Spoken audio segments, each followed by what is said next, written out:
ደግሞ በእንቅርት ላይ ጆሮ ደግፍ እንዲሉ ለከፋ የጸጥታና የደህንነት ቀውስ አዙሪት ሳይክል ኦፍ ሴኩሪቲ ክራይሲስ እንዲሁም ማባሪያ ለሌላቸው አውዳሚ እርስ በርስ ጦርነቶች ውስጥ አስገብቷታል።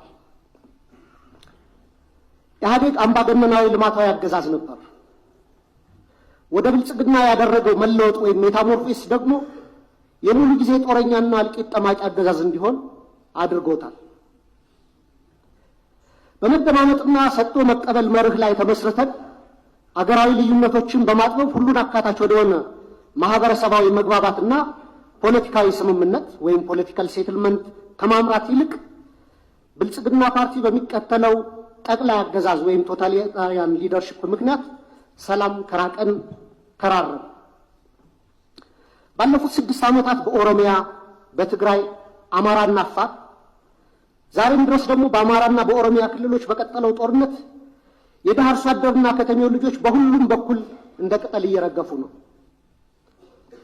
ማቆሚያ በታጣላቸው የእርስ በርስ ጦርነቶች በትሪሊየን የሚቆጠር የሀገር ሀብት ንብረት እየወደመ እንደሆነ የጠቅላይ ሚኒስትሩ የኢኮኖሚ አማካሪ ቡድን በሰራው ኢኮኖሚ ዋይድ ኢስቲሜሽን ኦፍ ዘ ኖርዘርን ኢትዮጵያን ዋር ዳሜጅ የሚል ጥናት በአንድ ዓለም አቀፍ ኮንፈረንስ ላይ ቀርቦ የሰሜን ኢትዮጵያ የጦርነት ያደረሰው ጉዳት ግምቱ 32 ቢሊዮን ዶላር እንደሚጠጋ ተተምኗል። እንዲሁም የዓለም ባንክ በ2022 ኢትዮጵያ ዳሜጅ ኤንድ ኒድስ አሰስመንት ብሎ ባወጣው ሪፖርትም በሰሜን ኢትዮጵያ ጦርነት የደረሰው ጉዳት ግምት 28 ቢሊዮን ዶላር ያደርሰዋል። አማካይ ግምቱ 30 ቢሊዮን ዶላር ነው ማለት ነው። ባለፉት 6 ዓመታት እስከ ዛሬ ድረስ ደግሞ በአማራ፣ በኦሮሚያ፣ በቤንሻንጉል ጉሙዝ፣ በደቡብ ጋምቤላ፣ አፋርና ሶማሌ ክልሎች እየተካሄዱ ያሉ ጦርነቶችና የእርስ በርስ ግጭቶች የጉዳት ግምት ከሰሜኑ ጦርነት ጋር እኩል አድርገን 30 ቢሊዮን ዶላር ምሁራዊ ግምት ብንወስድ ጠቅላላ ግምቱ ወደ 60 ቢሊዮን ዶላር ወይም በሰሞኑ የባንክ ምንዛሬ በ130 ብር ሲሰላ 7.8 ትሪሊየን ብር ገደማ ነው።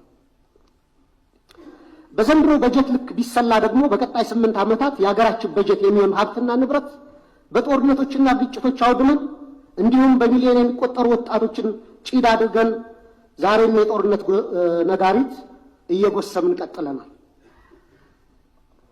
የዚህ የእርስ በርስ መጠፋፋት ጉዞ ውጤትም የተባበሩት መንግስታት የልማት ፕሮግራም ባወጣው የ2024 ግሎባል መልታይ ዳይሜንሽናል ፖቨርቲ ኢንዴክስ ፖቨርቲ አሚድ ኮንፍሊክት ሪፖርት እንዳመላከተው 72 በመቶ ወይም 86 ሚሊዮን ኢትዮጵያውያን በድህነት እንደሚኖሩ ይፋ አድርጓል።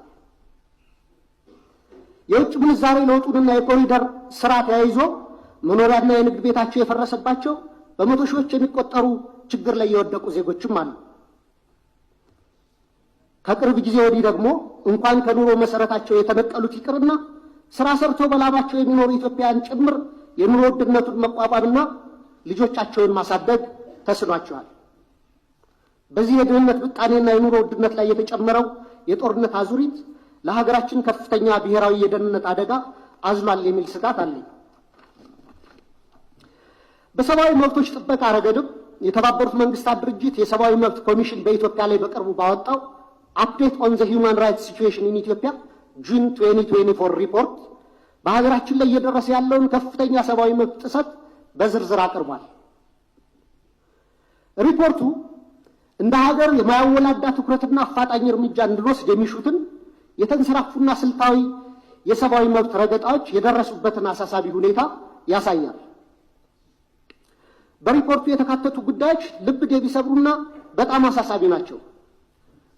ለምሳሌ በፈረንጆቹ 2023 ብቻ በተፈጸሙ 594 የመብት ጥሰቶች በትንሹ 8253 ተጎጂዎች ተመዝግበዋል።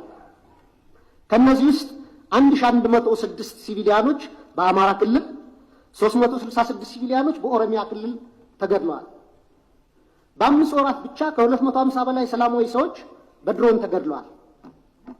ከላይ ለማሳያ በሪፖርቱ የተካተተው የተጎጁ ሲቪሎች ቁጥር ሲሆን አክቹዋሊ የተጎጂዎች ቁጥር ግን ከዚህም የሚበልጥ ነው።